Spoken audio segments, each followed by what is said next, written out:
Salut les wargolfers et bienvenue dans cette nouvelle vidéo. On fait suite à la vidéo qui est parue la semaine dernière sur les 9 premiers trous donc au golf d'Omaha Beach. On a joué les 9 trous de la mer. Là cette fois-ci on va rentrer donc beaucoup plus dans les terres. Donc là on va jouer les 9 derniers trous du parcours de la mer. Du coup, on arrive sur un joli petit par 3. Je le rappelle, on est au golf d'Omaha Beach. Regardez-moi ce cadre. L'entretien est splendide. L'accueil est super.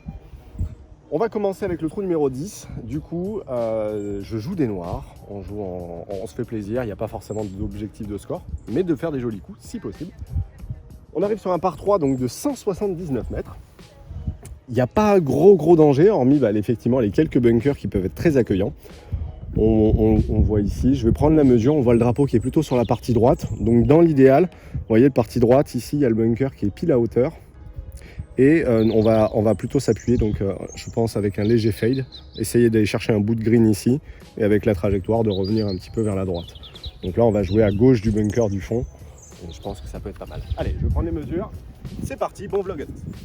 Du coup les amis, je viens de prendre la mesure, 176 mètres pour le drapeau, sachant qu'on va jouer légèrement en fade, on va perdre un petit peu de distance, il y a un peu d'air de face.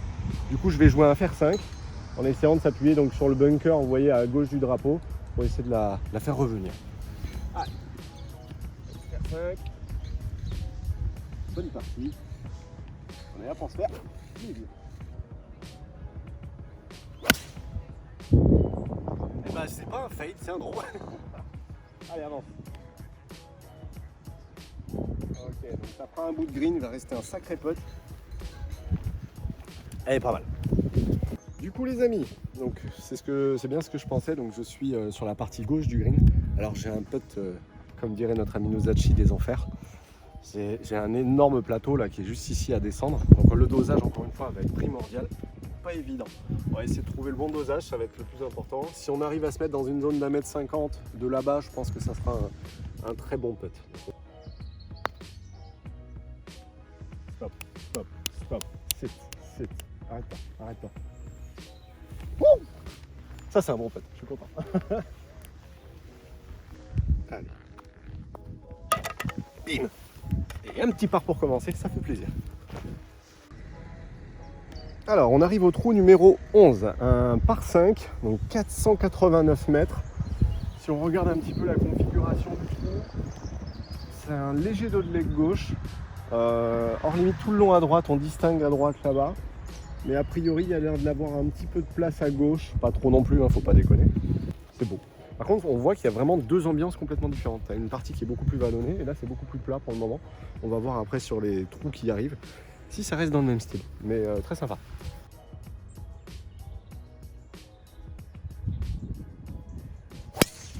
Ah elle est partie tout tournée.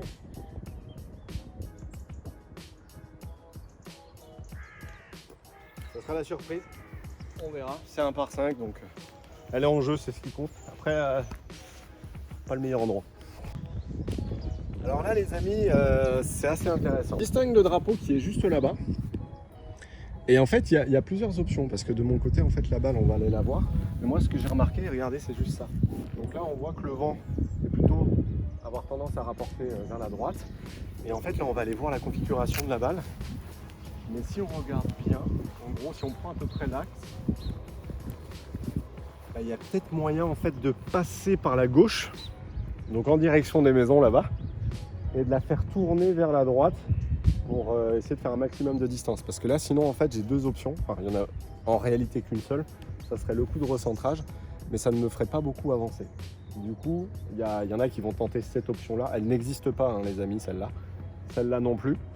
Donc ça serait soit un coup de recentrage, soit effectivement de la jouer donc par la gauche avec un effet qui revient vers la droite. Donc là je vais simplement essayer de regarder à peu près de combien il faut qu'elle tourne, mais je pense que ça peut être une bonne option stratégique. Ah c'est bien ce que je pensais, elle n'a pas tourné.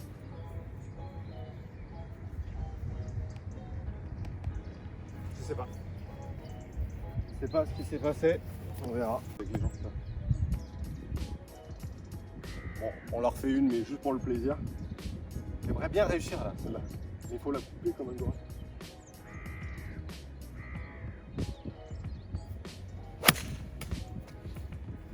Ah, ça veut pas tourner. Hein. Bon, c'était pas le shot les amis, dommage, c'est pas grave. Donc l'option, elle était là. Bon les amis, clairement on est dans les jardins, on n'est pas au bon endroit. Donc vous voyez là il y a le hors limite tout le long à gauche. Je le voyais pas aussi important. Donc c'est pas la stratégie. Tous les jours on recentre et on se replace. Le trou n'est pas excessivement long, du moins lorsqu'on a fait une bonne mise en jeu. Donc là, on n'a rien vu. Donc vous venez de voir mon super troisième shot. Un coup de recentrage à la main, non histoire de. C'est surtout qu'en fait on le voit pas comme ça, mais les maisons elles sont ultra proches. Donc passez pas par la gauche, c'est pas la bonne stratégie. Par contre à droite, là, finalement ça s'ouvre un petit peu. Donc faut pas avoir peur le deuxième coup à ce niveau-là. Bon, c'est pas grave. On a un magnifique énième shot. Et l'idée c'est de se faire plaisir.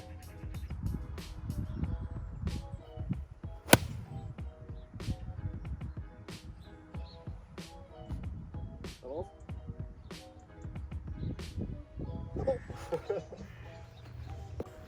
Bon bah c'est plutôt un bon coup. C'était pile la distance. Oh non, il y a plus de pente que ça. Ah oui. Ah oui. Jamais. D'accord. Donc il y a plus de pente que ce que je pensais. Donc ça fera un score élevé. Trop sûr. Donc trou numéro 12. On arrive donc sur un par 4 qui a l'air tout droit. Hein. On va pas se le cacher. On voit le drapeau là-bas. Du coup, qu'est-ce qu'il y a de particulier sur celui-là? A priori, à droite des arbres, il n'y a pas l'air d'y avoir grand-chose, à gauche aussi. Ouais, bah il est loin, quoi. Donc je suis large. Non, donc là, ça va être de nouveau un drive en fade. Ouais, on va espérer. Donc j'espère que ça va le faire, les amis, parce que depuis tout à l'heure, driver, c'est à gauche, à gauche, à gauche. Allez, c'est reparti, même stratégie. Et on coupe le reste.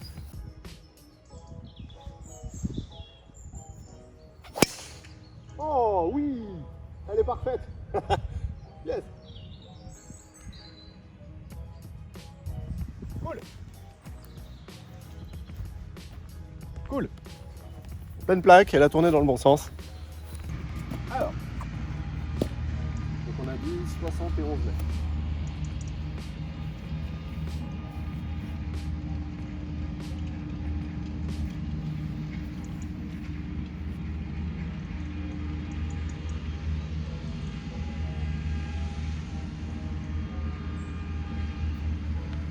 Ah, non. C'était mal contacté. Dommage. Elle part. Ouh, j'ai eu chaud. Alors, ma balle était ici. Le Divo, vous voyez où il a commencé. Donc, ça, c'est un espèce de... Ça s'appelle un half top. Donc, c'est un coup légèrement descendant. Alors, c'est pas un half top, c'est un coup légèrement. Elle est prise très clean. J'ai eu peur. Mais ça va, je m'en suis sorti.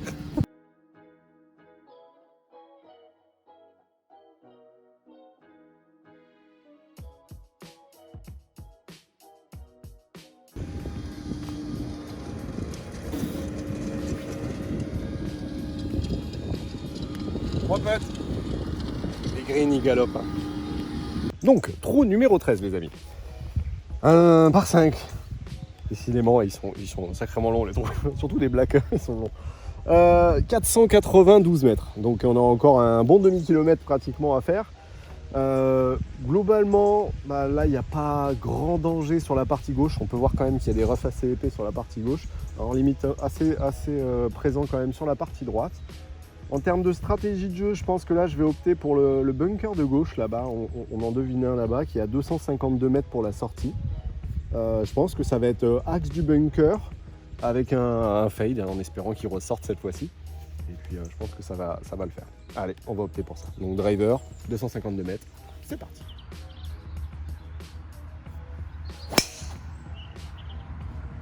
Alors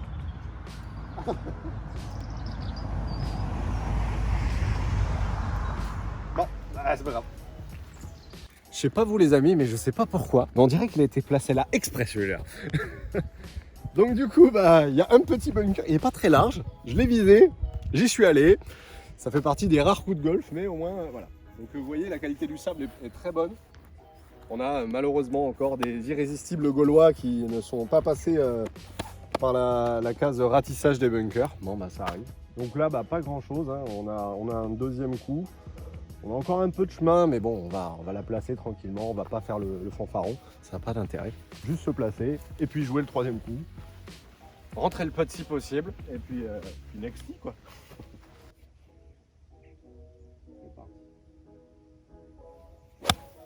Oh, que c'est moche. Donc là j'ai pris trop de sable, ça va aller prendre l'autre. Ça s'appelle un ping-pong, vous savez quand on commence à faire droite-gauche, ou alors c'est carglass. Désolé, placement de produit. On commence à abonner à droite à gauche. Bon bah c'est pas grave. Du coup, bah, j'ai un deuxième coup dans le bunker. Ceux-là ils sont assez intéressants parce que là ça reste quand même un plein coup. Je préfère ça, les pires bunkers pour nous.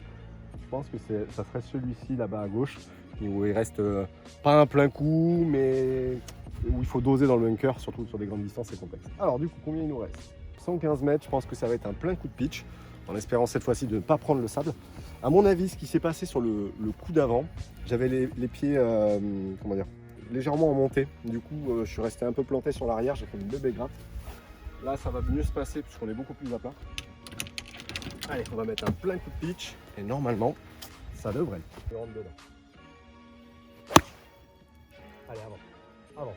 Elle est droite sur le drapeau, celle-là. Là. Très content. Vous voyez la loi des séries, hein, faut les casser un peu. Alors là où on voit la fermeté des greens, c'est que même en venant du bunker, avec un coup de pitch, elle a quand même trouvé le moyen de rouler. Jamais. Elle a changé de direction à ce niveau-là, t'as vu? Ah, dommage.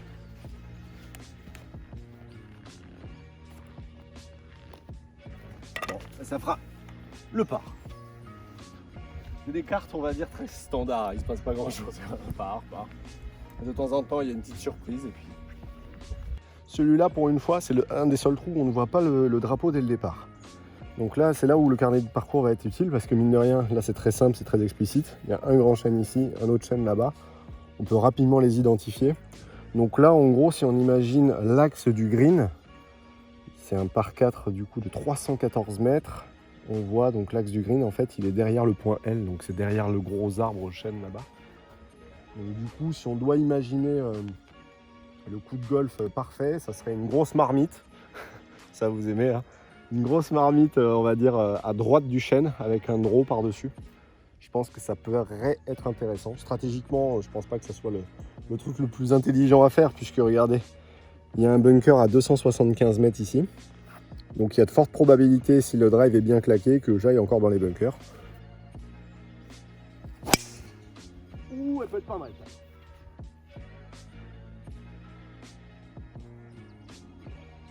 Bon, ah bah écoute, sur le papier ça peut être pas mal. On va voir ce qu'il va faire. Bon les amis, regardez, on la voit là-bas. Il me semble que ça les amis, c'est un bout de green. Hein. Est-ce que je suis green ou pré-green? Green ou pré-green? Yes! Chopez le green les copains. Et regardez-moi cette vue. Oh là là. En fait je réussis tous les bons coups quand la vue elle est stratosphérique, c'est génial.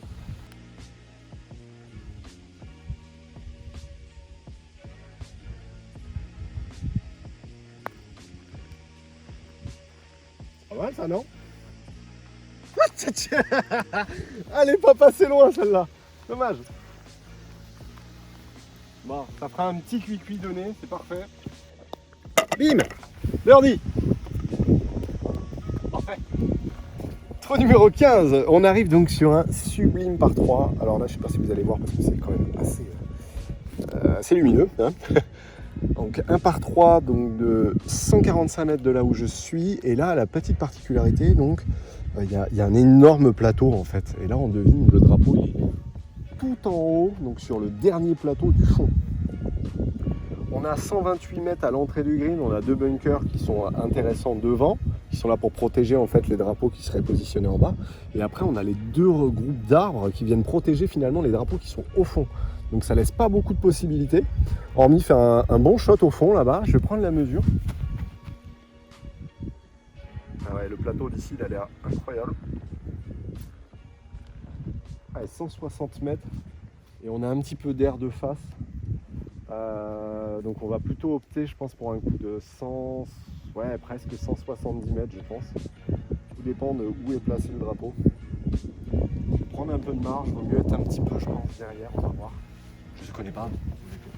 Donc 160, et on va la jouer un peu dans le sens du vent, donc en fade.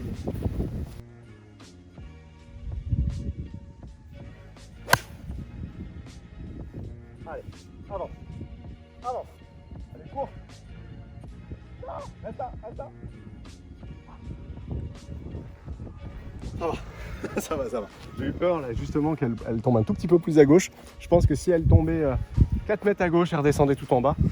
Donc ça va être cool. Ouais, c'est bien ce qui me semblait, je l'ai prise un tout petit peu en pointe, je ne l'ai pas tout à fait centrée. Et puis le vent il souffle pas mal. J'ai eu de la réussite. Je suis tombé donc sur l'avant-green. Mais franchement, vous voyez la différence entre les deux, elle est assez faible. Franchement, il y a de très très beaux avant-greens. Chop. Ouais. Un petit peu fort. Oh là là, c'est moche. C'était très moche les amis, très très moche.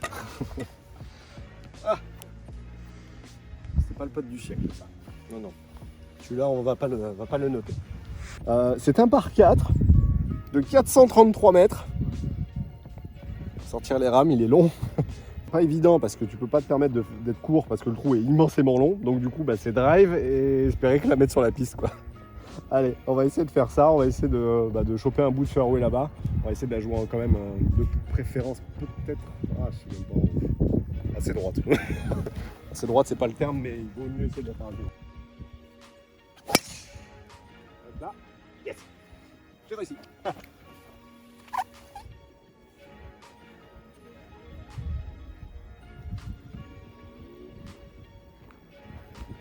Et en plus à long.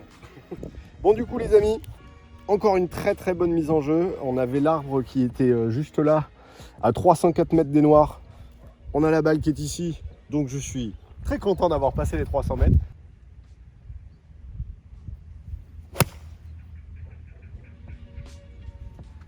Ah, je la voyais pas dans le fond. Ok. Bon, il est comme ça.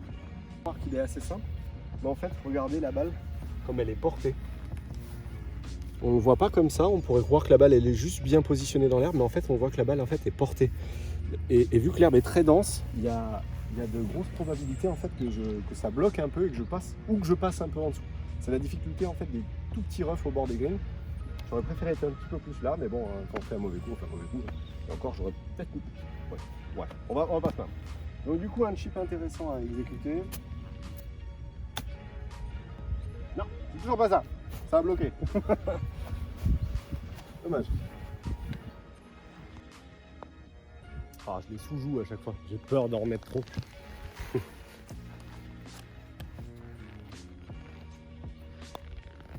Chaque fois des pentes là. Trou numéro 17. Alors, un par 4, dos de leg droit. On a le beau petit hors limite qui longe derrière à droite des arbres. Du coup, en termes de stratégie, il vaut peut-être mieux opter quand même sur la partie gauche. C'est un par 4 de 412 mètres du coup des noirs du bunker. Ouais, on va faire ça. On va mettre drive, donc partie droite du bunker là-bas, en fade. On va essayer d'aller épouser la forme du trou. Allez, parfait. Nickel. Et elle a passé le bac du fond. Content.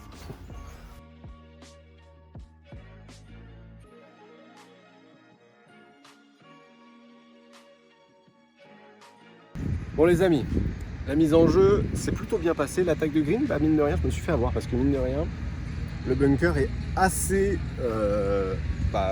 comment dire, assez à hauteur de drapeau quand le drapeau il est plutôt dans cette partie-là. Donc si vous voyez le drapeau sur la partie droite, essayez de prendre un tout petit peu plus que le drapeau pour vous assurer un bout de green. Et là du coup, on se retrouve un petit peu les pieds en fond. Bon, c'est pas gênant. Donc du coup, sandwich, on va essayer de sortir du bunker, faire un joli petit coup. On va essayer de rentrer le pot derrière.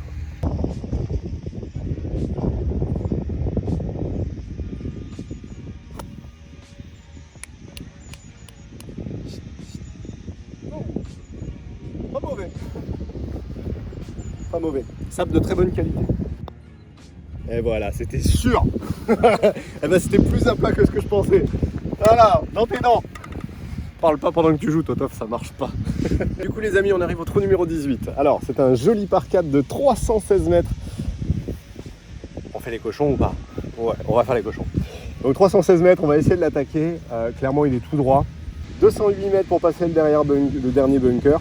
Clairement, là, il n'y a pas trop de stratégie pour moi, hormis tu prends la balle et tu la déboîtes, quoi.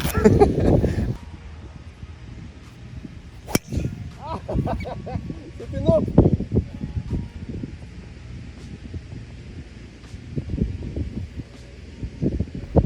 Ça existe là-bas.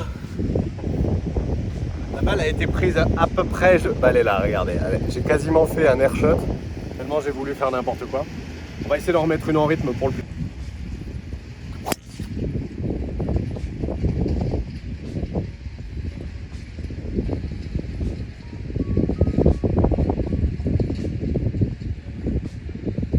C'est mieux celle-là. Mais c'est pas la première balle. Mais elle doit pas être très loin du green celle-là.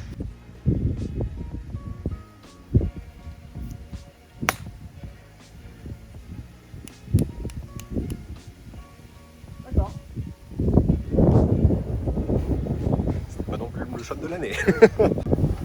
Donc là on va récupérer, regardez, donc la deuxième balle que j'ai tapée pour le fun. Donc on n'est pas si loin du green, donc c'est un bon drive. Mais vous voyez, c'est pas du tout le shot en fait, c'est jamais la stratégie. Sauf si vous êtes à peu près serein. Mais bon, il y a un bel arbre là, il y a un autre arbre là-bas. Donc c'est pas la stratégie. Alors du coup là on va se faire une belle sortie de bunker. Là c'est un peu plus profond que d'habitude. Pas évident. Alors, comment on va se jouer ça? Un petit peu par la gauche, ça a l'air de redescendre un tout petit peu à droite. Allez, on va essayer de faire ça.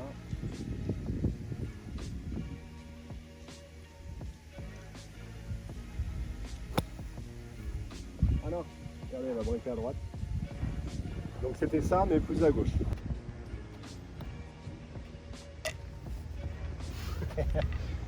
Un bon gros sauvetage pour terminer cette partie. Voilà les Wargolfers, j'espère que cette vidéo vous a plu en notre compagnie, donc sur les 9 trous du retour du parcours de la mer au golfe d'Omaha Beach. Encore une fois, n'hésitez pas à aller voir les liens en description pour aller voir leur chaîne YouTube. Encore une fois, ils nous ont gentiment invités. C'est très sympa. Vous avez vu la qualité du terrain, c'est magnifique, il y a des beaux parcours. On va aller jouer donc un deuxième 18 trous cet après-midi pour nous. Du coup, voilà les Wargolfers, on vous remercie d'avoir visionné cette vidéo. D'ailleurs, dites-nous en commentaire, est-ce que ça vous intéresserait qu'on essaye d'organiser un stage ici dans les prochains temps pour tous les Normands et tous ceux qui souhaiteraient venir. Donc on vous montrera les infrastructures, elles sont démentes. Practice sur pelouse, enfin, tout ce qui va avec, des putting greens, des chipping greens, la totale et un bon resto. D'ailleurs en parlant de ça, on va aller manger. Donc merci à tous, likez, partagez, n'hésitez pas à aller voir encore une fois les liens en description pour aller suivre leur chaîne YouTube, ils vont sortir aussi du contenu pour vous aider et en même temps pour vous faire découvrir le terrain mieux encore que nous on a pu le faire. Merci à tous et puis abonnez-vous. Ciao.